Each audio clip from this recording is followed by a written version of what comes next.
Decision. I forwarded the supposed letter to Senator Lacson. Pag-uusapan muna namin. He's going to be the Blue Ribbon Chairman. Sir, He is now the Blue Ribbon Chairman. So, we'll probably assess muna the proposition. pero ano sir, yung particular na proposition that you endorse the Discayas to the Witness Protection Program ng DOJ? Oh, Tama po? ganun yung sulat eh. Endorsed by Senator Marcoleta. But as I read it, sabi ko nga, kompleto na ba? Yung bang tell-all ba yun? Pagiging state witness nila? O tell half?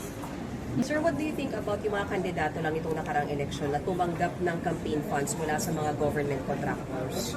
Ay sana yung nag-ingat. Sana yung nag-ingat. Mahirap nga naman yung o baka hindi nila alam na mayroon ganong kapangalan. Pero bawal yun. Do you think they should be investigated, sir, itong mga politics? They should probably at the very least be asked to explain. Sir, kayo nung tumakbo kayo, hindi kayo nakatanggap dun sa mga contractors? Hindi, kapos na kapos nga eh. Sir, bakit sila matter? Sir, bakit Ang sila dami matter? kong amono. Sir, matter na ba ito for the ethics committee, sir? Para investigahan sila yung tumanggap ng campaign contribution? Well, it's very difficult to say unless we see the complaint or anything to that effect. Tingnan muna natin. So, hintayin po, sir, yung result ng investigation ng COMELEC dito, yung kanilang decision. Sir, kasi may investigation na po ang COMELEC. Oh, I understand meron daw. So I have not received any formal letter or Bakit any... nila kailangan magpaliwanag, sir, nitong mga politikong to na tumanggap na? Hindi kasi nga may mga kapawalan. Merong bawal na ganito, bawal tumanggap sa institution, let's say corporations or personalities who are having transactions with government. Bawal yun eh. Ayun na kumakain kaming mga government officials sa isang restaurant eh. Tapos mayroong magrepresenta na ibabayaran nila yung kinain mo. Kapag yun may transaksyon sa gobyerno, bawal yun eh. At hindi lang siya ang bawal. Pati ako natatanggap ay bawal. First of all, if there's a complaint, either from a fellow senator or from a ordinary citizen. Pwede siyang maging grounds? Pwede siyang maging grounds for complaint? Oh yes. Kahit wala pa, sir, na final findings ang COMELEC, sir? Oo, meron talagang posibilidad dyan. Kasi kami naman mga senador, we are open for public scrutiny. Since before, kahit na ngayon, kahit nung ako leader nun, basta merong nag-go-complain sa isang senador, sinasabi namin, hindi, mag-file kayo ng complaint sa ethics committee. Pero sa ngayon, sir, hindi pa kayo mag-iimbestiga sa ngayon. Wala pa kayong gagawin investigahan sa mga kasamahan niyo.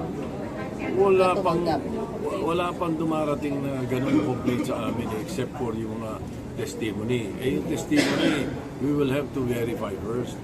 Hindi naman pwedeng basta talang sinabi si ganito ay ganito, kaya tatanggapin na namin kaagad ng ganun yun. Unless we have a complaint, then we will address it definitely. But definitely the ethics committee. Oh yes. Okay, ang may jurisdiction po. Sir, paano yung mo kay Senator Joel at Senator Joel, how will that affect yung credibility po ng Senate investigation sa Brad? Sir, dito sir. Yung the Blue Ribbon Committee, now headed by Senator Lacson, always do its best to be transparent. Investigations, hearings, whatever. Yun naman ang aking kabilin-bilin sa amin.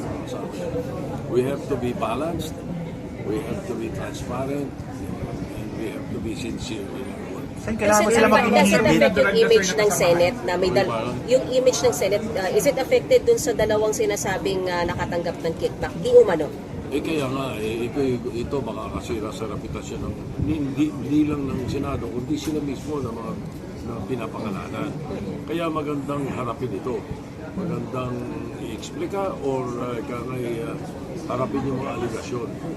Kahit sino sa amin, kahit sino sa senador, mayroong aligasyon na kahit naman, lalo na pag corruption, dapat ina-address agad yun at sinasagot. Sir, kailangan ba sila mag-inhibit dun sa mga Senate investigation? Depende, not necessarily, but nasa kanila yun, nasa sarili mo. Sir, yung nabanggit nito isang empleyado yung Beng Ramos, sila pa rin na yun. Na namin, there was a recommendation already by Senator Lacson. She was already moved at this point. tinransfer siya. Sir, yung flood control Buti ba tanongin si Ping, di ko matanda kung saan yung sinabi. Okay, sir. Thank you.